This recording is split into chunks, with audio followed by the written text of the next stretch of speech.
Good morning my dear friends, welcome to study with Mayank. मैं हूं आपका मयंक और आज ला रहा हूं मैं आपके लिए एनसीईआरटी हिस्ट्री क्लास 6 की। और यहाँ पर हमारा चैप्टर नंबर 4 है। चैप्टर नंबर 4 जो है हमारा वो है आरंभिक नगर, यानी आरंभिक नगरों के बारे में हम जानेंगे। आरंभिक सभ्यताएं जो विकसित हुई उनके बारे में हम यहाँ जानेंगे। इस पूरे प्रक्रम को आज हम यहाँ पे नोट करेंगे, जानेंगे, पूरी अच्छी भली बात जानेंगे। देखिए, आप लोगों में से कुछ लोगों के मुझे कमेंट मिले, कुछ लोग मुझसे ये कह रहे हैं कि सर आप जो है ये नोट्स काफ़ी लेंदी बनवा रहे हैं। देखिए, लेंदी नोट्स मैं नहीं बनवा रहा हूँ। मैंने आपसे बिगिनिंग में एक बात बोली थी कि मैं प्री और मेंस दोनों को एक साथ लेके चलूंगा। मैं ऐसा नहीं है कि प्रीलिम्स के लिए अभी आपको फैक्ट पकड़ा दूं, फिर मेंस के लिए 6 महीने बाद फिर से वीडियो डालूं। मैं ये दो बार वीडियो नहीं डाल पाऊंगा। मैं एक बार में प्री और मेंस दोनों कवर करवा के चलूंगा। ठीक है, ये बात आप समझ लीजिए। मैं दोनों के लिए अलग अलग से वीडियो नहीं बनाऊंगा, ना ही मेरी ऐसा कोई इंटेंशन है कि मैं अलग अलग वीडियो बना के अपने व्यूअर्स बढ़ाऊं या सब्सक्राइबर बढ़ाऊं। ऐसा कोई मेरा इंटेंशन नहीं है। मेरा बस इतना ही प्रयोजन है कि जल्दी से जल्द पूरा कंटेंट कंप्लीट हो जाए। ठीक है, तो आप लोग भली भांति आप नोट्स बनाते रहें, मैं आप लोगों से यही आशा करता हूं। और आई होप आप लोग नोट्स बना भी रहे हैं और आप लोगों में से काफ़ी लोगों के रिएक्शन भी बहुत अच्छे आ रहे हैं, प्रतिक्रियाएं बहुत अच्छी दे रहे हैं कि हाँ सर हमारे लिए नोट्स बहुत ज़्यादा लाभदायक भी सिद्ध हो रहे हैं ये। तो आई होप आपको आगे भी इससे लाभ मिलेगा। तो चलिए आगे बढ़ते हैं। आज देखते हैं आज चैप्टर नंबर 4। देखिए, चैप्टर नंबर 4 जो है हमारा ये आरंभिक नगर है। और जैसा कि आपने पढ़ा होगा, आपने सुना भी होगा कि आरंभिक नगर जो हमारे जो विकास हुआ था आरंभिक नगरों का, इसमें सिंधु सभ्यता जो है, सिंधु सभ्यता यानी हड़प्पा सभ्यता जो बोली जाती है, सबसे पहले यही विकसित हुई थी। सिंधु सभ्यता या हड़प्पा सभ्यता, इसका विकास हुआ था सबसे पहले। ठीक है, तो आप हेडिंग डाल दीजिए सिंधु सभ्यता या हड़प्पा सभ्यता। ठीक है, इस तरह से हेडिंग डाल दीजिए सिंधु सभ्यता या हड़प्पा सभ्यता, ये हेडिंग डाल दीजिए आप, हड़प्पा सभ्यता। ठीक है, तो देखिए इसमें देखते हैं सिंधु सभ्यता या हड़प्पा सभ्यता में।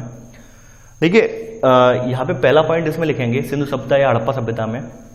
देखिए, ये नगर जो थे आधुनिक पाकिस्तान यानी कि आधुनिक पाकिस्तान के पंजाब में और सिंध प्रांतों, भारत के गुजरात, राजस्थान, हरियाणा और पंजाब प्रांतों में मिले हैं। यानी सिंधु सभ्यता हड़प्पा जो सिंधु सभ्यता के तो ये थे, सिंधु सभ्यता वाले नगर जो थे वो तो आपके थे ही सिंधु के बगल में, यानी हड़प्पा वगैरह वो सिंधु के बगल में थे। और जो हड़प्पा सभ्यता बोली गई, हड़प्पा सभ्यता मतलब बोलने के जाने का रीजन क्या था? रीजन ये था कि सबसे पहले जो प्रांत मिला था वो हमारा सिंधु नदी के तट पे मिला था। यानी कि जो हड़प्पा स्थल था वो रावी नदी के किनारे ये मिला था, ये वाला स्थल। ठीक है, और इसके समकालीन जो बाद में नगर जो मिले हैं, यानी इनके बाद में उत्खनन में जो नगर हमें मिले वो हमने इनके समकालीन मिले हैं, यानी उसी टाइम जो है कालक्रम के मिले हैं। तो इसलिए पुरातत्वविदों ने इसे हड़प्पा सभ्यता के ही नगर बताए। ठीक है, जैसे हरियाणा में मिले, पंजाब में मिले, राजस्थान में मिले, गुजरात में मिले, तो इसलिए उन्हें हड़प्पा सभ्यता के नगर बोला गया। ठीक है, काफी लोग कंफ्यूज हो जाते हैं कि सर, काफी लोगों के माइंड में आता है कि सिंधु सभ्यता से मतलब या सिंधु नदी के बगल में ही जो नगरी सभ्यता विकसित हुई वही सिंधु के नगर थे। ऐसा नहीं है। सिंधु सभ्यता का मतलब पहला ये था कि हड़प्पा पहले मिला था, उसके बाद उत्खनन में ये अलग जगह के मिले, जैसे गुजरात, राजस्थान, हरियाणा, पंजाब के मिले, तो उन्हें सबको हड़प्पा सभ्यता या सिंधु सभ्यता के नगर फिर बोला जाने लगा। ठीक है, तो यहाँ पहला पॉइंट नोट कर लेंगे कि आधुनिक नगर, जो आधुनिक नगर हैं ये अभी जो हैं आधुनिक पाकिस्तान के पंजाब और सिंध प्रांतों, भारत के गुजरात, राजस्थान, हरियाणा और पंजाब प्रांतों में मुख्य रूप से हड़प्पाकालीन नगर मिले हैं। ठीक है, तो आप पूरा लिख लीजिए कि आधुनिक पाकिस्तान के पंजाब और सिंध प्रांतों, भारत के गुजरात, राजस्थान, हरियाणा और पंजाब प्रांतों में जो मुख्य रूप से हड़प्पाकालीन नगर मिले हैं। ठीक है, तो आपने पहला पॉइंट लिख लिया। देखिए, इन शहरों का जो निर्माण हुआ था, वो एक बात और बता दूं, सेकंड पॉइंट आप लिखेंगे, सेकंड पॉइंट आप और लिखेंगे यहाँ पे नोट करके। इन शहरों का निर्माण जो हुआ है वो 4700 साल पहले हुआ है। 4700 साल पहले इन शहरों का निर्माण हुआ है, ये आप जान लीजिए, 4700 साल पहले। देखिए, एक बात मैं आपको यहाँ पे दोबारा फिर से स्पष्ट करना चाह रहा हूँ कि काफी बार क्या होता है, एग्जाम में प्रश्न घुमा के पूछ लिया जाता है। अब मान लो किसी एग्जाम में ऐसे लिख के आ गया कि 2700 ईसा पूर्व, यानी हड़प्पाकालीन जो नगर हैं वो 2700 ईसा पूर्व बने हैं। तो काफी लोग जो साइंस स्ट्रीम वाले लोग हैं, यानी मैथमेटिक्स वाले, जो मैथमेटिक्स पढ़े हुए लोग हैं या मैथमेटिक्स जिन्हें अच्छे से आती है, वो तो समझ लेंगे कि भाई ये ईसा पूर्व की बात हो रही है, यानी कि हमने 2000 साल जो है हमारे ईसा वाले वो हमने छोड़ दिए, 2700 हो रही है बात, तो ये सही है कथन। लेकिन जो आर्ट्स बैकग्राउंड वाले हैं वो इतना डिफरेंस नहीं, यानी कि इतना डिफरेंस पता नहीं कर पाएंगे, वो ये प्रश्न गलत कराएंगे। ठीक है, तो मैं आपको बार बार जोड़ देके ये कह रहा हूं कि ये डेट का जो कालक्रम है इसमें आप बिल्कुल भी कोताही ना बरतें। ठीक है, अच्छे से ध्यान कर लें, अच्छे से याद कर लें। तो अगर 2700 ईसा पूर्व भी लिखा आएगा तो गलत नहीं है। ये 4700 साल पहले, यानी कि इसमें हमने 2000 साल ईसा वाले ऐड कर लिए तो 4700 साल हो गए हमारे। ठीक है, तो आप सेकंड पॉइंट लिख लेंगे, इन शहरों का निर्माण 4700 साल पहले हुआ था। ठीक है, सेकंड पॉइंट आपने लिख लिया होगा। थर्ड पॉइंट आप लिखेंगे, थर्ड पॉइंट आपका देखिए, ये जो था लगभग 150 साल पहले, यानी लगभग 150 साल पहले पंजाब में, यानी कि अब जो पंजाब है ये आधुनिक पाकिस्तान, देखिए पाकिस्तान में भी पंजाब है, अपने भारत में भी पंजाब है, ये आप में से काफी लोग जानते भी होंगे, यानी पंजाब दोनों जगह है, पाकिस्तान में भी पंजाब है। लेकिन पंजाब जो हमारा पहले विभाजन से पहले पूरा देश एक था हमारा, यानी पाकिस्तान हिंदुस्तान पूरा एक ही था, तो पंजाब का जो वो टेरिटरी था, पंजाब का ही हिस्सा है वो वाला भी, तो उसका नाम भी वहां पे पंजाबी रखा गया है, चेंज नहीं किया गया पाकिस्तान में। ठीक है, तो ये लगभग 150 साल पहले जब पंजाब में पहली बार रेलवे लाइनें बिछी मतलब पहली बार जब रेलवे लाइनें बिछाई जा रही थी, तो वहां के इंजीनियरों ने अचानक हड़प्पा पुरास्थल मिला था उन्हें, तो वो उन्होंने जाने अनजाने में उस खंडहर से तमाम ईंटें ले गए थे, अच्छी अच्छी ईंटें निकाल के ले गए थे रेलवे की लाइन बिछाने के लिए। लेकिन आज से करीब 80 साल पहले फिर से वहां पे खुदाई की गई, फिर से जो है खुदाई की गई, तब उस हड़प्पा स्थल का पता चला कि हाँ, ये यहाँ पे एक पूरी सभ्यता हुआ करती थी कभी। ठीक है, तो तीसरा पॉइंट आप लिखेंगे, लगभग 150 साल पहले पंजाब में रेलवे लाइनें, यानी पंजाब में रेलवे लाइनें बिछाते समय इंजीनियरों को अचानक हड़प्पा स्थल मिला। ठीक है, यानी कि लगभग 150 साल पहले पंजाब में रेलवे लाइनें बिछाते समय इंजीनियरों को अचानक हड़प्पा स्थल मिला। ठीक है, ये तीसरा वाला पॉइंट है। अब तीसरे वाले पॉइंट में सब पॉइंट आप लिखेंगे, तीसरे वाले सब पॉइंट में ही आप सब पॉइंट लिखेंगे, इस तरह से आप तीसरे वाले पॉइंट में ही सब पॉइंट इस तरह से लिखेंगे। उसके बाद देखिए, लगभग 80 साल पहले पुरातत्वविदों ने इस स्थल को ढूंढा, यानी कि उसके बाद लगभग 80 साल पहले, यानी कि आज से 80 साल पहले, ठीक है, आज से 80 साल पहले लगभग जो है पुरातत्वविदों ने इस स्थल को ढूंढा। ठीक है, सेकंड, अब इसमें ही लिखेंगे अगला जो है, अगला इसमें पॉइंट लिखेंगे, देखिए अगला इसी में लिखेंगे, तीसरे पॉइंट में सब पॉइंट, चूंकि इस नगर की खोज सबसे पहले हुई थी, इसलिए बाद में मिलने वाले इस तरह के सभी पुरास्थलों में जो इमारतें और चीजें मिली उन्हें हड़प्पा सभ्यता की इमारतें कहा गया। ये पॉइंट बहुत इंपॉर्टेंट है।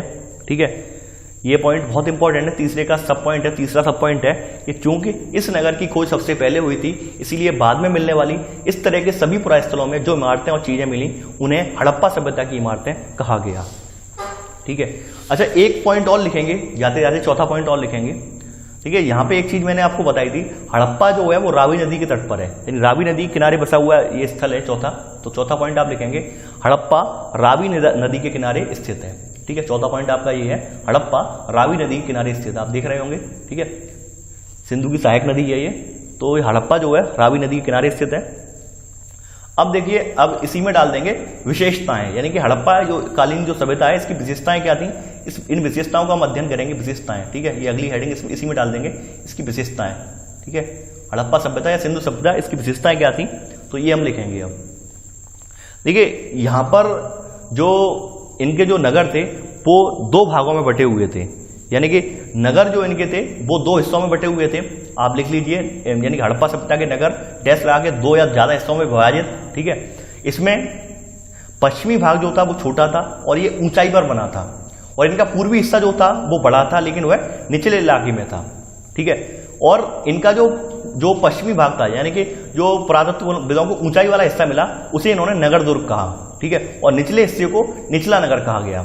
ठीक है, यानी कि यहां पर इनका जो पश्चिमी भाग जो था, पश्चिमी भाग जो ऊंचाई पर था, उन्होंने उसे नगर दुर्ग कहा, और निचले हिस्से को इन्होंने जो है निचला नगर कहा। देखिए, हो सकता है उस समय ऐसा हुआ हो, जो अभिजात्य वर्ग है या फिर जो उस समय जो उनके कहा जाए राजा महाराजा जो हों, उनके कबीले के जो नेता टाइप जो लोग हों, वो नगर दुर्ग में रहते हों और आम जनता निचले नगर में रहती हो, ऐसा भी हो सकता है। ठीक है, तो आप यहाँ पे नोट कर लीजिए विशेषता में, यहाँ पर पहला पॉइंट जो है विशेषता में यहाँ पे नोट कर लेंगे कि नगर दो या उससे ज्यादा हिस्सों में विभाजित थे। ठीक है, नगर दो या उससे ज्यादा हिस्सों में विभाजित थे, प्रायः पश्चिमी भाग छोटा था लेकिन ऊंचाई पर बना था, और पूर्वी हिस्सा बड़ा था लेकिन यह निचले इलाके में था। ठीक है, ऊंचाई वाले भाग को नगर दुर्ग कहा है, यानी ऊंचाई वाले भाग को नगर दुर्ग और निचले हिस्से को निचला नगर कहा गया है। ठीक है, ये आप लिखेंगे, ऊंचाई वाले भाग को नगर दुर्ग और निचले हिस्से को जो है निचला नगर कहा है। तो आप ये नोट कर लीजिए पहला पॉइंट, आई होप आपने नोट कर लिया होगा। अब देखिए सेकंड पॉइंट इसमें लिखेंगे, सेकंड पॉइंट यहाँ पे सेकंड पॉइंट है, दोनों हिस्सों की चार दीवारियां, चाहे वो नगर दुर्ग हो या निचला हिस्सा या निचला नगर हो, दोनों हिस्सों की चार दीवारियां जो थी वो पक्की ईंटों की बनाई जाती थी। ठीक है, ये सेकंड पॉइंट है। सेकंड पॉइंट नहीं, पहले का ही सब पॉइंट बना दीजिए इसे, सेकंड मत बनाइए, पहले का ही सब पॉइंट इस तरह से बना दीजिए। दोनों हिस्सों की जो 4 दीवारियां थी, ठीक है, 4 दीवारियां जो थी वो पक्की ईंटों की बनाई जाती थी, ठीक है। देखिए अगला पॉइंट है यहाँ पे, सेकंड पॉइंट है यहाँ पे, नगर दुर्ग में जो है कुछ खास इमारतें बनाई गई थी, नगर दुर्ग में कुछ खास इमारतें बनाई जाती थी। जैसे एग्जाम्पल के तौर पर मैं बता रहा हूं, मोहनजोदड़ो, यानी मोहनजोदड़ो में महान स्नानागार, मोहनजोदड़ो का महान स्नानागार यो है ये, ठीक है। और ये किस लिए बनाया गया था, ठीक है, मोहनजोदड़ो का जो विशेष महान स्नानागार था, उसे बनाने का रीजन ये था कि कोई विशेष त्योहार हो, विशेष ओकेजन हो, तो वहां पर जब लोग इकट्ठे होते थे तो वहां पर वो लोग स्नान करते थे उस तालाब में, ठीक है। तो विशेष वर्ग के लोग स्नान करते थे, आम जन इसमें स्नान नहीं करते थे, ठीक है। तो सेकंड पॉइंट आप लिखेंगे, नगर दुर्ग में कुछ खास इमारतें भी बनाई जाती थी, ठीक है, जैसे मोहनजोदड़ो में महान स्नानागार, यानी जैसे मोहनजोदड़ो में महान स्नानागार, ठीक है। अब इसके आगे डैश लगा के लिख लेंगे, विशिष्ट नागरिकों के लिए विशेष अवसरों पर, विशिष्ट नागरिकों के लिए बनाया गया था और विशेष अवसरों पर, ठीक है। ये ऐसे करके डैश लगा के लिख दीजिए, विशिष्ट नागरिकों के लिए और विशेष अवसरों पर, ठीक है। अब आप समझ जाएंगे कि विशिष्ट नागरिकों के लिए ये महान स्नानागार था और विशेष अवसरों पर वो इसमें स्नान करते थे, ठीक है। तो आपका सेकंड वाला पॉइंट भी कवर हो गया। अब सेकंड पॉइंट में ही सब पॉइंट आप लिखेंगे, सब पॉइंट यहां पे आप लिखेंगे सेकंड में ही। इसमें देखिए सब पॉइंट इस तरह से लिखेंगे, इसमें पानी का रिसाव रोकने के लिए प्लास्टर के ऊपर चारकोल की परत चढ़ाई गई थी, यानी कि इसमें विशेषता ये थी, इसमें पानी का रिसाव रोकने के लिए प्लास्टर के ऊपर चारकोल की परत चढ़ाई गई थी, यानी उस समय के लोगों को चारकोल का ज्ञान हो गया था, ठीक है। इसमें उतरने के लिए 2 तरफ से सीढ़ियां बनी हुई थी, यानी कि इसमें उतरने के लिए 2 तरफ से सीढ़ियां बनाई गई थी। ये अगला आप सब पॉइंट है, ठीक है, अगला सब पॉइंट है, सेकंड सब पॉइंट है, 2 तरफ से उतरने के लिए सीढ़ियां बनाई गई थी, ठीक है। अगला इसके अगला सब पॉइंट इसमें लिखेंगे, ठीक है, इसके चारों ओर कमरे बनाए गए थे, ये अगला सब पॉइंट है, चारों ओर कमरे बनाए गए थे, ठीक है। और फिर उसके बाद अगला सब पॉइंट है, इसमें भरने के लिए पानी कुएं से निकाला जाता था, यानी कि इसमें जो है पानी जो है कुएं से भरा जाता था, कुल मिला के ये है। तो आपने इसके सब पॉइंट लिख लिए। पहला सब पॉइंट ये था इसका, इसमें पानी का रिसाव रोकने के लिए प्लास्टर के ऊपर चारकोल की परत चढ़ाई गई थी, ठीक है। सेकंड सब पॉइंट है, 2 तरफ से उतरने के लिए सीढ़ियां बनाई गई थी। अगला सब पॉइंट है, इसके मतलब इन सीढ़ियों के चारों, यानी कि इस तालाब के चारों ओर कमरे बनाए गए थे। उसके बाद अगला सब पॉइंट है, इनमें भरने के लिए पानी कुएं से निकाला जाता है, यानी इसमें भरने के लिए पानी कुएं से निकाला जाता था। तो आपने ये लिख लिया यहां पर, ठीक है। अब थर्ड पॉइंट है, यानी कि थर्ड पॉइंट विशेषताओं में थर्ड पॉइंट है आपका, ठीक है, कालीबंगा और लोथल जैसे अन्य नगरों में जो है अग्निकुंड मिले हैं, ठीक है।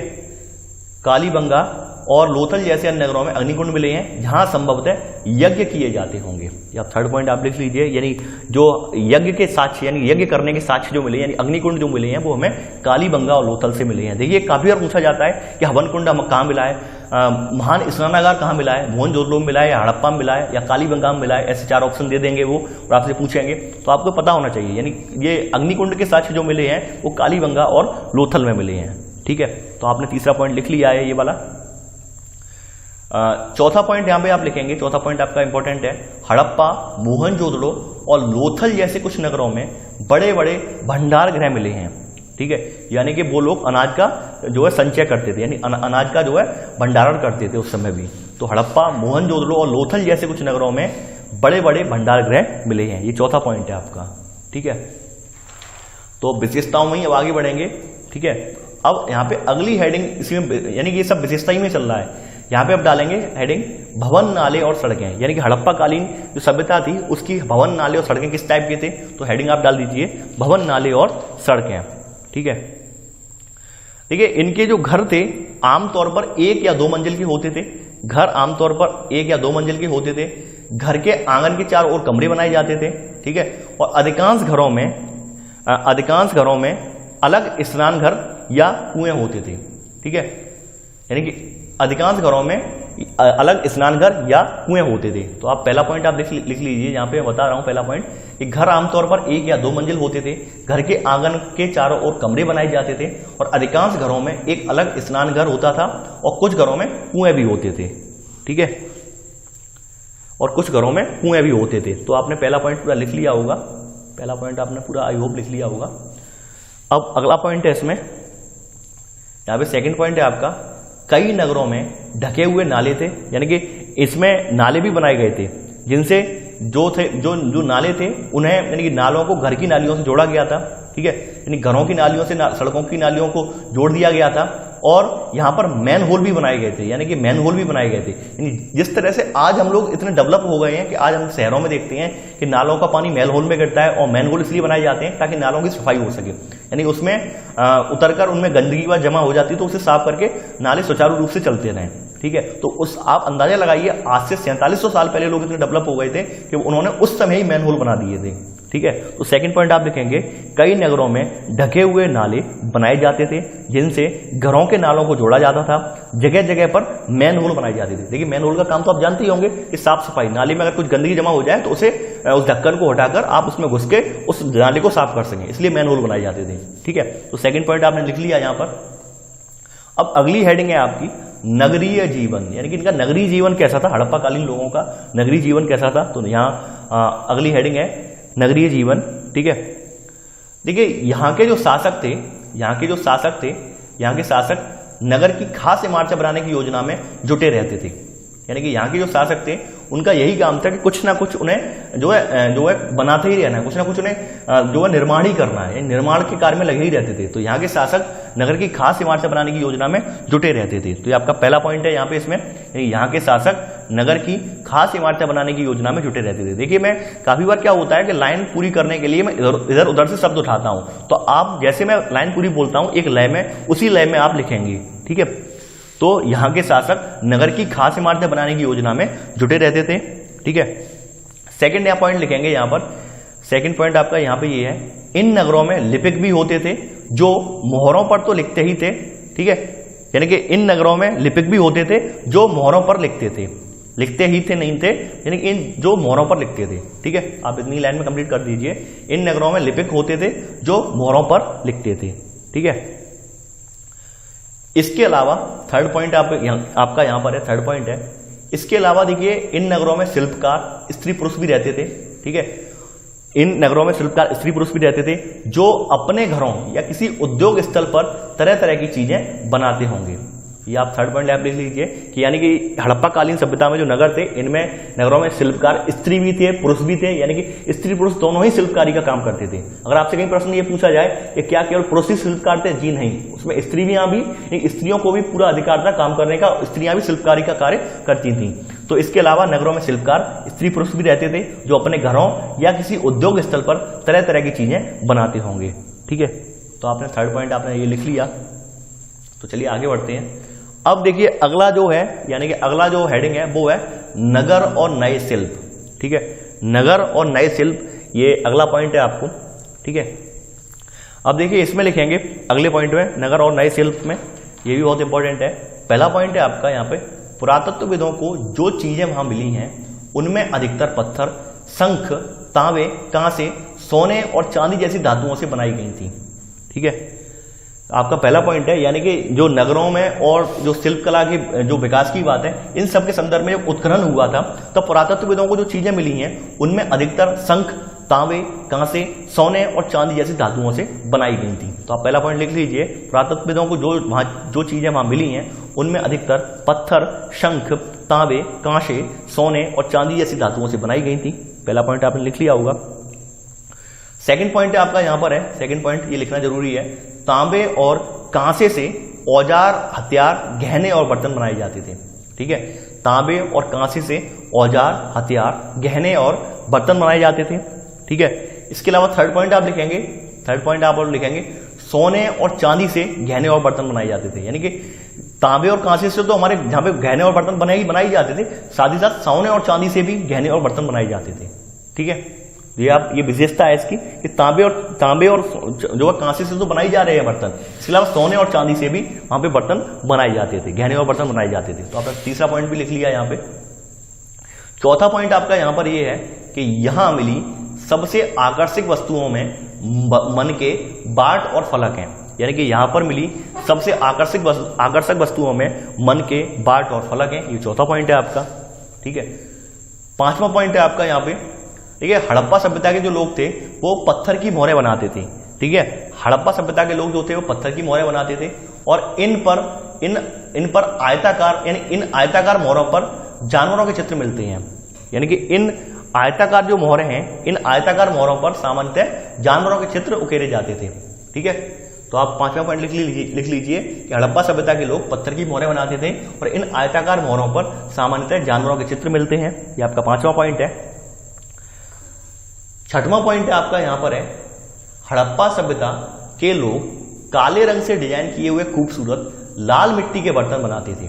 देखिए, ये बहुत इंपॉर्टेंट बात है कि हड़प्पा सभ्यता के जो लोग थे वो काले रंग से डिजाइन किए हुए खूबसूरत लाल मिट्टी के बर्तन बनाते। यानी लाल मिट्टी क्या होती है? टेराकोटा, जो यानी पकी हुई मिट्टी। ठीक है, पकी हुई मिट्टी पर काली डिजाइन करते थे तो वो एक खूबसूरत बर्तन बन जाता था। ठीक है, तो आप 6वां पॉइंट आपने लिख लिया होगा कि हड़प्पा सभ्यता के लोग काले रंग से डिजाइन किए हुए खूबसूरत लाल मिट्टी के बर्तन बनाते थे। 7वां पॉइंट है, 7वां पॉइंट आपका ये वाला है यहां पर, संभवतः 7000 साल पहले मेहरगढ़ में कपास की खेती होती थी। 7000 साल पहले जो है संभवतः वहां पे कपास की खेती होती थी मेहरगढ़ में। ठीक है, अब इसी में आप लिखेंगे, इसी में सब पॉइंट करके लिखेंगे, मोहनजोदड़ो से कपड़े के टुकड़ों के अवशेष, चांदी के एक फूलदान के ढक्कन तथा कुछ अन्य तांबे की वस्तुओं से चिपके हुए मिले हैं। ठीक है, यानी कि इससे हमें प्रमाण ऐसे मिला हमें कि मोहनजोदड़ो से कपड़े के टुकड़ों के अवशेष, चांदी के एक फूलदान के ढक्कन तथा कुछ अन्य तांबे की वस्तुओं से चिपके हुए मिले हैं। ठीक है, तो आपने ये लिख लिया आपने।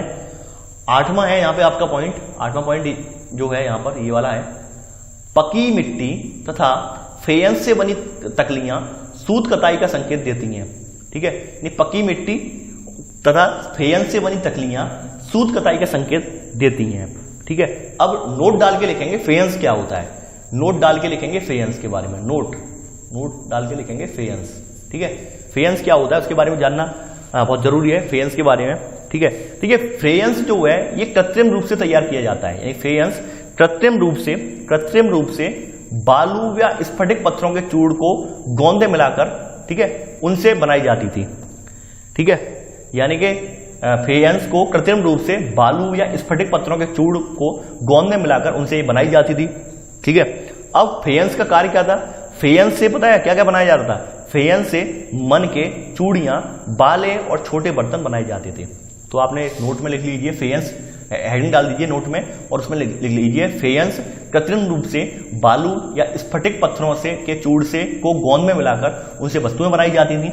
इसी में सब पॉइंट है, फेयंस से मन के चूड़ियां, बाले और छोटे बर्तन बनाए जाते थे। ठीक है, तो आपने फेयंस के बारे में जान लिया यहाँ पर। अब चलिए आगे बढ़ते हैं। देखिए, हड़प्पा काल में व्यापार भी होता था, ऐसा नहीं था व्यापार नहीं होता था, यानी वो चीजों का आयात भी करते थे और निर्यात का ऐसा कोई जिक्र नहीं मिला है कि निर्यात के बारे में ऐसा कोई जिक्र नहीं मिला है किताब में। ठीक है, निर्यात नहीं लिख पाऊंगा, यानी आयात का तो जिक्र किया है किताब में लेकिन निर्यात का जिक्र नहीं किया है। तो आप हेडिंग डाल दीजिए आयात, आयात हेडिंग डाल दीजिए, यानी हड़प्पा सभ्यता के लोगों के वस्तुओं का आयात या जो भी समझे आप, या आयात हेडिंग डाल दीजिए। आप समझ जाएंगे आयात से मतलब क्या है, हड़प्पा सभ्यता के लोग क्या क्या चीजें कहां से आयात करते थे। ठीक है, आप हेडिंग डाल दीजिए आयात, आपने हेडिंग डाल दी होगी आयात। ठीक है, अब इसमें आयात में जो पहली धातु है, फर्स्ट जो धातु है वो आप डाल दीजिए तांबा। हड़प्पा सभ्यता के लोगों की जो इसमें पहली धातु इसमें डाल दीजिए, पहला पॉइंट डाल दीजिए तांबा। ठीक है, तांबा जो इनका था वो कहां से आता था? तांबा ये पश्चिम एशियाई देश ओमान और राजस्थान से इसका आयात किया जाता था। ठीक है, आप ऐसे करके तांबा डाल के लिख लीजिए, तांबा डैश राजस्थान कौमा पश्चिमी एशियाई देश ओमान से। ठीक है, सेकंड यहां पे आप डाल दीजिए कांसा, सेकंड जो आप अपने डाल दीजिए यहां पे, सेकंड जो है अगला इसमें पॉइंट डाल दीजिए कांसा। ठीक है, कांसा देखिए कांसा जो था, सॉरी कांसा नहीं, सेकंड पॉइंट कांसा नहीं है, टीन है। यानी कांसा बनाने के लिए तांबे के साथ मिलाई जाने वाली धातु टीन का प्रयोग किया जाता है, तो टीन डालिए, सेकंड वाला पॉइंट जो है टीन डालिए, कांसा नहीं, कांसा तो बनाया जाता है। ठीक है, टीन यानी टीन का आयात जो कहां से होता था? टीन का आयात आधुनिक ईरान और अफगानिस्तान। ठीक है, ये टीन, सेकंड पॉइंट डाल दीजिए टीन, डैश लगा लिख लीजिए आधुनिक ईरान और अफगानिस्तान से। ठीक है, सोना, अगला पॉइंट है सोना, यानी थर्ड पॉइंट है सोना। सोना जो आयात किया जाता था वो आधुनिक कर्नाटक। ठीक है, कर्नाटक में कोलार और हट्टी की खाने हैं, आज भी मौजूद हैं, तो सोने का आयात उस समय कहां से किया जाता था? आज के आधुनिक कर्नाटक से।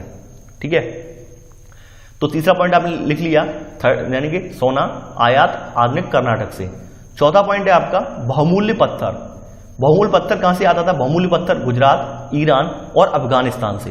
बहुमूल्य पत्थर का आयात कहां से किया जाता था? गुजरात, ईरान और अफगानिस्तान से। आपने इसमें 4 पॉइंट थे आयात में, वो चारों के चारों पॉइंट लिख लिए, यानी 4 धातुएं मेन रूप से थी, तांबा, टीन, सोना और बहुमूल्य पत्थर। 4 तरह के जो थे इनके जो महंगे आइटम थे वो आयात कैसे कहां से किए जाते थे, उन जगहों के बारे में आपने जान लिया। तो चलिए अब आगे बढ़ते हैं इसमें। ठीक है, ये जो है ये आपको याद करने पड़ेंगे, ये एज इट इज पूछे जाते हैं। मैं फिर से बता रहा हूं, ये ऐसे ही पूछ लिए जाएंगे एग्जामों में। आप ये ना सोचें नहीं पूछे जाएंगे, ये ऐसे ही प्रीलिम्स वगैरह एग्जाम में या फिर किसी एक दिवसीय एग्जाम में ऐसे ही पूछ लिए जाएंगे। ये जैसे तांबे का आयात कहां से किया जाता था? हड़प्पा सभ्यता, हड़प्पा काल में। और ये टीन का आयात कहां से किया, सोने का कहां से किया जाता था? ठीक है, तो ये ऐसे ही डायरेक्ट पूछ लिए जाएंगे ये।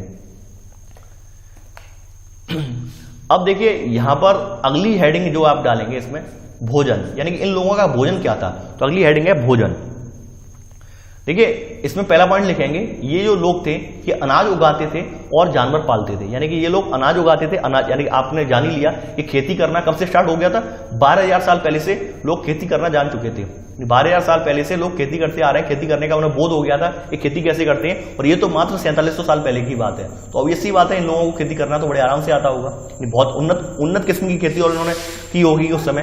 तो पहला पॉइंट है वे अनाज उगाते थे और जानवर पालते थे। सेकंड है यहाँ पे सेकंड पॉइंट आपका ये वाला है, हड़प्पा के जो लोग थे, हड़प्पा के लोग गेहूं, जौ, दालें, मटर, धान, तिल और सरसों उगाते थे। सेकंड पॉइंट है हड़प्पा के लोग गेहूं, जौ, दालें, मटर, धान, तिल और सरसों उगाते थे। थर्ड पॉइंट है आपका, देखिए थर्ड पॉइंट आपका जो है ये बहुत इंपॉर्टेंट है जानने का। हड़प्पा काल के हल तो नहीं है, यानी हड़प्पा काल के हल तो बच नहीं पाए हैं, हड़प्पा काल के हल तो नहीं बच पाए हैं क्योंकि वो उस समय जो है लकड़ी के बनाए जाते थे, लेकिन उनके आकार के खिलौने बने हैं सॉरी लेकिन हल के आकार के खिलौने मिले हैं। इससे पुरातत्वविदों ने यह अनुमान लगाया है कि उस समय हल का प्रयोग किया जाता था। ठीक है, तो आप तीसरा पॉइंट लिख लीजिए कि हड़प्पा काल के हल तो नहीं बच पाए क्योंकि वे प्राय लकड़ी के बनाए जाते थे, लेकिन हल के आकार के खिलौने मिले हैं। ठीक है, तो हल के आकार के खिलौने मिलने से पुरातत्वविदों को यह संकेत मिला कि वहां पर हल का प्रयोग किया जाता था, तभी हल के खिलौने बनाए गए, हल जैसे खिलौने बनाए गए। ठीक है, अगला पॉइंट आप डालेंगे यहां पे। अगला पॉइंट है, देखिए हड़प्पा के जो लोग थे हड़प्पा के जो लोग थे वो गाय, भैंस और बकरियां पालते थे। यानी कि मैंने बताया शाकाहारी जानवर पालते थे, गाय, भैंस, भेड़ और बकरियां पालते थे, यानी जो हरा चारा खाने वाले जानवर थे उन्हें पालते थे। और ये मैंने रीजन भी बताया था प्रीवियस वीडियो में कि हरा जो शाकाहारी जंतु पालने का रीजन क्या होता है और मांसाहारी पालने का रीजन क्या होता है वो भी मैं बता चुका हूं ऑलरेडी। तो हड़प्पा के लोग जो थे वो गाय, भैंस, भेड़ और बकरियां पालते थे। ठीक है, अगला पॉइंट है इसमें, चौथा पॉइंट आपने लिख लिया। पांचवा पॉइंट है यहाँ पे, वे बेर जैसे फलों को इकट्ठा करते थे, मछलियां पकड़ते थे और हिरन जैसे जानवरों का शिकार भी करते थे।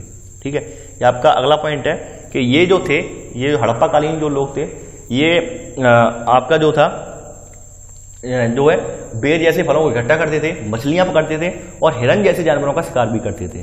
ठीक है, अब अगला जो आप डालेंगे यहां पर, ठीक है, अगली जो हेडिंग है ये हेडिंग है गुजरात में हड़प्पा कालीन नगर। ये हेडिंग है आपकी, ये वाली है, गुजरात में हड़प्पा कालीन नगर। इसके बारे में आप देखेंगे तो देखिए गुजरात में जो हड़प्पा कालीन नगर है उसका नाम है धौलावीरा। ठीक है, धौलावीरा। तो पहला पॉइंट या पहली हेडिंग डाल दीजिए धौलावीरा, यानी पहली हेडिंग इस तरह से डाल दीजिए धौलावीरा, उसे अंडरलाइन कर दीजिए। ठीक है, तो धौलावीरा में लिखेंगे। धौलावीरा कहाँ स्थित है? देखिए ये कच्छ के इलाके में, देखिए इसमें लिखेंगे पहला पॉइंट, इसी में पहला पॉइंट है, ये कच्छ के इलाके में खादिर बेद के किनारे नगर बसा था। ठीक है, यानी कच्छ के इलाके में खादिर बेद के किनारे बसा हुआ नगर है ये। ठीक है, बसा हुआ नगर था। सेकंड पॉइंट यहां पे लिखेंगे, सेकंड पॉइंट लिखेंगे यह नगर जो था यह 3 भागों में डिवाइड था, यानी कि जो धौलावीरा नगर था वो 3 भागों में डिवाइड था, जबकि जो पहले जो हड़प्पा कालीन नगर होते थे वो मात्र, यानी कि मोहनजोदड़ो वगैरह में जो नगर मिले वो 2 भागों में डिवाइड थे, जबकि ये नगर जो था वो 3 भागों में डिवाइड था। ठीक है, यह नगर 2 की जगह 3 भागों में विभक्त था। ठीक है, धौलावीरा नगर 2 की जगह 3 भागों में विभक्त था। आप लिख लीजिए कि यह नगर, सेकंड पॉइंट आप इसमें लिख लीजिए कि यह नगर 2 की जगह 3 भागों में विभक्त था। ठीक है, देखिए अब इसमें थर्ड पॉइंट आप इसमें लिखेंगे, थर्ड पॉइंट इसमें लिखेंगे, इसके हर हिस्से के चारों ओर पत्थर की ऊंची ऊंची दीवार बनाई गई थी। ठीक है, यानी कि इसके हर हिस्से के चारों ओर पत्थर की ऊंची ऊंची दीवार बनाई गई थी और उसके अंदर जाने के लिए बड़ा बड़ा प्रवेश द्वार थे, यानी उसके अंदर जाने के लिए बड़े बड़े प्रवेश द्वार थे।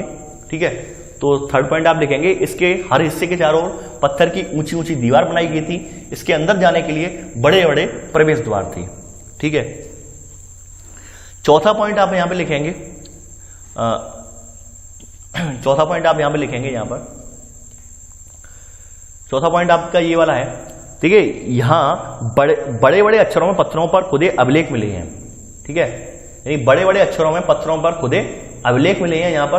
ठीक है, यानी कि बड़े अक्षरों में बड़े बड़े अक्षरों में पत्थरों पर खुदे अभिलेख मिले हैं। ठीक है, जो कि सामान्यतः हड़प्पा सभ्यता के अभिलेख मोहर जैसे ही छोटी वस्तुओं पर पाए जाते थे। यानी कि जो यहां पर मिले हैं बड़े बड़े अक्षरों में, जबकि ब्रैकेट में आप लिख लेंगे यहां पर ब्रैकेट में आप इस तरह से लिख लीजिए, यानी कि आपको याद रहे। पता नहीं आज खांसी आ रही है मुझे बहुत ज्यादा। चौथा पॉइंट आप लिख लेंगे यहां पे बड़े बड़े अक्षरों जो है, चौथा पॉइंट आप लिखेंगे बड़े बड़े अक्षरों में पत्थरों पर खुदे अभिलेख मिले हैं। ठीक है, अब उसी के आगे ब्रैकेट में लिखेंगे, ब्रैकेट यानी ब्रैकेट लगा लिखेंगे, सामान्यतः हड़प्पा सभ्यता के अभिलेख मोहर जैसी छोटी वस्तुओं पर पाए जाते थे। यानी कि धौलावीरा में जो अभिलेख मिले हैं वो बड़े बड़े पत्थरों पर मिले हैं, जबकि हड़प्पा में जो अभिलेख मिले थे वो छोटी छोटी मोहरों पर मिले थे। कहने का मतलब ये है। ठीक है, आपने चौथा पॉइंट आपने लिख लिया होगा। ठीक है, तो आपका धौलावीरा कंप्लीट हो गया। तो चलिए आगे बढ़ते हैं। अब अगला नगर है, यानी कि अगला इसमें नगर है, गुजरात के जो नगर है, अगला नगर है लोथल। ठीक है, अगला नगर जो है वो है लोथल। आप हेडिंग डाल दीजिए, अगला नगर जो है लोथल है। ठीक है, देखिए पहला पॉइंट इसमें लिखेंगे लोथल के बारे में। पहला पॉइंट है गुजरात की खंबात की खाड़ी में मिलने वाली साबरमती की एक उपनदी के किनारे बसा लोथल एक नगर। ठीक है, यानी कि लोथल जो है वो गुजरात की खंबात की खाड़ी में मिलने वाली साबरमती नदी की एक उपनदी के किनारे यह नगर बसा था। ठीक है, यह नगर बसा था। आप लिख लीजिए, गुजरात की खंबात की खाड़ी में मिलने वाली साबरमती नदी की एक उपनदी के किनारे लोथल नगर बसा था। ठीक है, आपका पहला पॉइंट हो गया। सेकंड है यहां पर, सेकंड पॉइंट इसी में लिखेंगे। सेकंड पॉइंट, यह पत्थरों, शंखों और धातुओं से बनाई गई चीजों का एक महत्वपूर्ण केंद्र था। यानी कि ये जो केंद्र था लोथल, यह पत्थरों, शंखों और धातुओं से बनाई गई चीजों का एक महत्वपूर्ण केंद्र था। थर्ड पॉइंट लिखेंगे यहां पे, थर्ड पॉइंट आप यहां पे, इस नगर में एक भंडार गृह भी था। ठीक है, इस नगर में एक भंडार गृह भी था और इस भंडार गृह से कई मोहरें और मुद्रांकन या मोहरबंदी, यानी मोहरबंदी का मतलब क्या होता है? देखिए मोहरबंदी करने का मतलब ये होता है कि उस समय भी लोग धूर्त रहे होंगे, यानी उस समय भी लोग बहुत चतुर रहे होंगे। जैसे आज क्या करते हैं, आज आप जैसे कोई पैकिंग में सामान मंगाओ तो उसकी कुछ लोग पहले ही पैकिंग ब्रेक कर देते हैं। तो आपको कैसे पता चलता है कि यानी कि उसकी सील, अगर उस पर स्टिकर वगैरह इसीलिए लगाए जाते हैं कि जैसे अगर उसे खोलेंगे उस बॉक्स को, अगर वो कहीं खोलते हैं तो स्टिकर वगैरह छूट जाता है या टूट जाता है, तो आपको पता चल जाता है इस चीज की अनबॉक्सिंग पहले हो चुकी है। ठीक उसी प्रकार से वो लोग भी उस टाइम पे क्या करते थे, मोहरबंदी करते थे। यानी कि किसी चीज को उन्होंने पैक करना है तो किसी कपड़े वगैरह में उन्होंने पैक कर लिया, उसे पैक करने के बाद उन्होंने गीली मिट्टी की एक मोहर उस पर लगा दी। ठीक है, अगर वो मोहर टूट जाती थी तो वो ये समझते थे इस चीज को उन्होंने कहीं किसी और पर्सन ने अनबॉक्स किया है। ठीक है, तो उस समय भी उन्होंने इस तरह की प्रथा प्रचलित की थी, यानी आज की तरह ही की प्रथा थी उनके पास भी। यानी कि टेक्नोलॉजी चाहे हम लोगों की आज एडवांस हो गई हो, लेकिन हम भी वहीं से इंस्पायर हैं आज भी। ठीक है, तो हमें अभी ये चीजें हमें अब से नहीं मिली हैं, 4700 साल पहले से मिली हैं ये चीजें। ठीक है, तो अब थर्ड पॉइंट आप लिखेंगे, इस नगर में एक भंडार गृह भी था। इस भंडार गृह में कई मोहरें और मुद्रांकन या मोहरबंदी ब्रैकेट में गीली मिट्टी पर दबाने से बनी उनकी छाप मिले हैं। ठीक है, अगला जो है, अगला पॉइंट आप डालेंगे, देखिए अगला पॉइंट आप डालेंगे यहां पर, लोथल में एक बड़ा बंदरगाह, लोथल में एक बड़ा तालाब, यानी कि बंदरगाह नहीं है, लोथल में एक बड़ा तालाब, ये बड़ा तालाब था, संभवतः ये बंदरगाह रहा होगा। ये लोथल में एक बड़ा तालाब मिला है, संभवतः ये बंदरगाह रहा होगा। और यहाँ पर समुद्र के रास्ते में आने जाने वाली नाव रुकती थी और यहाँ पे संभवतः माल चढ़ाया उतारा जाता था। यानी कि यहाँ पर लोथल में अभी प्रेजेंट हालत में एक तालाब है बड़ा, तो पुरातत्वविदों ने अनुमान ये लगाया है ये किसी टाइम पे बंदरगाह रहा होगा। ठीक है, यानी नदी के तट पर ही था तालाब, तो ये किसी टाइम पे बंदरगाह रहा होगा। काफी बड़ा सा तालाब था जहां पर जो है समुद्र से आने वाली नावें आती जाती थी, वहां पे रुकती थी और वहीं पर माल को उतारा और चढ़ाया जाता था। ठीक है, तो ये अगला पॉइंट आप अपनी भाषा में लिख लीजिए। लोथल में एक बड़ा तालाब संभवतः, ब्रैकेट में संभवतः बंदरगाह रहा होगा, संभवतः बंदरगाह रहा होगा। ठीक है, ब्रैकेट में लगा दीजिए संभवतः बंदरगाह रहा होगा जहां समुद्र के रास्ते आने वाली नावें रुकती थी, यहां पर संभवतः माल चढ़ाया उतारा जाता होगा। ठीक है, तो अगला पॉइंट आपने लिख लिया आपने, यानी कि चौथा पॉइंट था आपका, ये आपने लिख लिया। अब पांचवा पॉइंट है आपका, पांचवा पॉइंट आपका ये वाला है, यहां पर एक इमारत मिली है जहां संभवतः मनके बनाने का काम होता था। पत्थर के टुकड़े, अधबने मनके बनाने वाले उपकरण और तैयार मनके भी यहां मिले हैं। ये आपका अगला पॉइंट है कि यहां पर एक इमारत मिली है जहां संभवतः मनके बनाने का काम होता था। पत्थर के टुकड़े, अधबने मनके बनाने वाले उपकरण और तैयार मनके भी यहां से मिले हैं। ठीक है, तो चलिए आगे बढ़ते हैं। देखिए, अब एक पॉइंट आप डाल लीजिए, अगली जो हेडिंग है, अगली हेडिंग डाल दीजिए या फिर नोट करके डाल लीजिए, कुछ भी करके डाल लीजिए, या फिर आप ऐसे डाल लीजिए हड़प्पा सभ्यता का पतन या हड़प्पा नगरों का पतन, इस तरह से डाल दीजिए आप हेडिंग। ठीक है, हड़प्पा नगरों का पतन।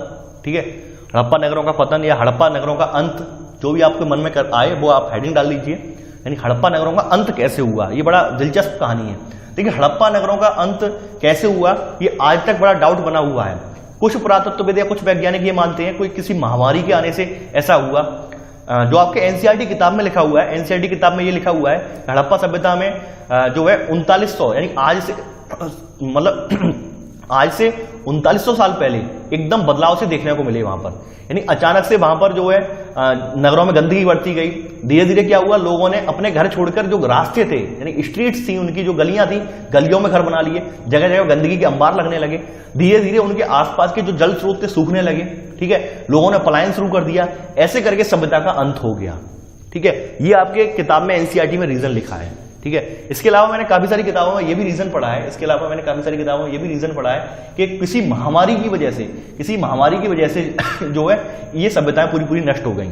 ठीक है, अच्छा एक बात मैं आपको और बताना चाहूंगा, एक बात मैं आपको ये बताना चाहूंगा जो मैंने अभी तक नहीं बताई है।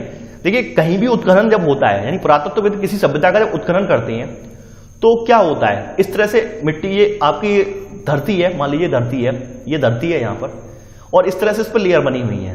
तो देखिए, सबसे ऊपर की जो लेयर होती है वो सबसे नवीनतम लेयर बोली जाती है। यानी सबसे नवीनतम लेयर ये बोली जाती है। यानी किसी भी चीज के सबसे ऊपर जो लेयर जमी हुई है वो सबसे नवीनतम बोली जाती है, और सबसे नीचे की जो लेयर होती है वो सबसे पुरानी लेयर होती है। ठीक है, यानी कि हमने हड़प्पा सभ्यता जब हमने खोदी तो सबसे ऊपर क्या था, सबसे ऊपर उसके वगैरह जो था मट्टी वगैरह जम गई थी, तो वो सबसे नवीनतम अवशेष थे। जबकि सबसे प्राचीनतम हमें क्या मिली, सबसे निचली लेयर से अवशेष मिले। देखिए, काफी बार ये कुछ नहीं है, ये एक जनरल वे में मैंने आपको बता दिया, क्योंकि काफी बार आपसे जो है एक जनरल वे में कहीं पूछा जाए कि कैसे पता लगाते हैं, आपके माइंड में भी तो चीजें क्लियर होनी चाहिए कि मान लो किसी सभ्यता का उत्खनन हो रहा है, उसमें नवीनतम चीजें कैसी होंगी, प्राचीनतम कौन सी होंगी। यानी आपको कॉमन सेंस तो होना चाहिए इतना। तो जो सबसे ऊपर की लेयर होती है, यानी कि मिट्टी, आप कोई भी मिट्टी, आप जैसे आप जिस अभी छत पर बैठे हैं, जहां भी बैठे हैं, या अभी मैं भी कहीं ना कहीं अभी बैठा हूं, तो आप सबसे ऊपर जहां बैठे हैं वो अभी नवीनतम लेयर है। आप जैसे जैसे उसके नीचे घुसते जाएंगे, उसके नीचे उतनी ही पुरानी लेयर आती जाएगी। ठीक है, तो सभ्यता का जो किसी सभ्यता को जानना होता है तो सबसे प्राचीन लेयर निकाली जाती है, तब हमें पता चलता है वो सभ्यता कितनी पुरानी है। ठीक है, तो आपने अब हेडिंग डाल दी होगी, वो हेडिंग तो आपने लिख ली होगी, हड़प्पा नगरों का अंत, हड़प्पा नगरों का अंत हेडिंग तो लिख ली होगी। देखिए, हड़प्पा नगरों के अंत की शुरुआत जो थी वो लगभग 3900 साल पहले हुई थी। आप एक लाइन में लिख लीजिए, मैंने जो कहानी बताई कहानी में लिख लीजिए, कहानी तो आपने कानों में याद रखिए एक रीजन क्या था, लेकिन जो आप तथ्य लिख लीजिए, लगभग 3900 साल पहले, यानी हड़प्पा नगरों के अंत की शुरुआत जो थी लगभग 3900 साल पहले हुई थी, 3900 साल पहले। ठीक है, ये आप लिख लीजिए 3900 साल पहले हड़प्पा नगरों के अंत की शुरुआत लगभग 3900 साल पहले। देखिए, यहां पे महत्वपूर्ण तिथियां दी हुई हैं, ये लिखा भी है लाइन, हड़प्पा नगरों के अंत की शुरुआत लगभग 3900 साल पहले, आपने लिख लिया। अब इसमें अगली जो है यानी अगला डैश लगा के इस तरह लिख दीजिए, डैश लगा के, अन्य नगरों का विकास जो हुआ है वो लगभग 2500 साल पहले हुआ है। देखिए कुछ नहीं, कोई दिक्कत नहीं है, आप हेडिंग डाल के लिख लीजिए दोबारा कुछ महत्वपूर्ण तिथियां जिससे कि आपको याद रहे। देखिए मेहरगढ़ में कपास की खेती के साक्ष्य जो मिले हैं वो लगभग 7000 साल पहले मिले हैं। ठीक है, मेहरगढ़ में कपास की खेती के साक्ष्य लगभग 7000 साल पहले मिले हैं। नगरों का आरंभ जो हुआ है वो लगभग 4700 साल पहले हुआ है। हड़प्पा के नगरों का अंत जो हुआ है वो 3900 साल पहले हुआ है। और अन्य नगरों का विकास जो हुआ है वो लगभग 2500 साल पहले हुआ है। तो अभी कुछ महत्वपूर्ण बिंदु करके आप तिथियां करके आप लिख लीजिए नोट्स के रूप में नीचे। ठीक है, तो इसी के साथ आपका ये चैप्टर समाप्त होता है। ठीक है, आपका ये चैप्टर समाप्त होता है। आई होप आप लोग जो है अपने प्रॉपर वे में नोट्स बना रहे होंगे। देखिए आप लोग अगर साथ दें, अगर आप लोग पूरा सपोर्ट करें तो यकीन मानिए हम धीरे धीरे करके 6 से 7 महीने में सब कुछ कवर कर लेंगे। ठीक है, सबसे बड़ी बात है कि आपका साथ नहीं मिलेगा तो यकीन मानिए मैं अकेले फिर मैं भी टूट जाऊंगा, मैं भी मतलब नहीं बना पाऊंगा। तो आपका साथ होना बहुत जरूरी है। तो आप लोग नोट्स बनाते रहिए, साथ ही साथ आपके मन में कोई भी क्वेरीज डाउट है वो भी मुझे बताइए। देखिए मैं केवल एक वीडियो लेके आ रहा हूं, यानी केवल एक वीडियो आपको लेके आ रहा हूं। मैं कोशिश ये कर रहा हूं कि आपको जल्दी से जल्दी या तो अर्थशास्त्र की या फिर पॉलिटिकल साइंस की यानी कि लक्ष्मीकांत की बुक से या फिर अर्थशास्त्र की जो रमेश चंद्र की बुक है उनमें से किसी एक बुक को मैं स्टार्ट करवाऊंगा, उसके नोट्स बनवाऊंगा मैं आपको। ठीक है, तो ये सब काम बहुत जल्दी मैं स्टार्ट करने वाला हूं। तो आप मेरे साथ जुड़े रहिए, बने रहिए चैनल के साथ और इस वीडियो को लाइक और शेयर भी कर दीजिए ताकि ज्यादा से ज्यादा लोगों तक पहुंच जाए। तो आज के लिए बस इतना ही। Thanks for watching. जय हिंद।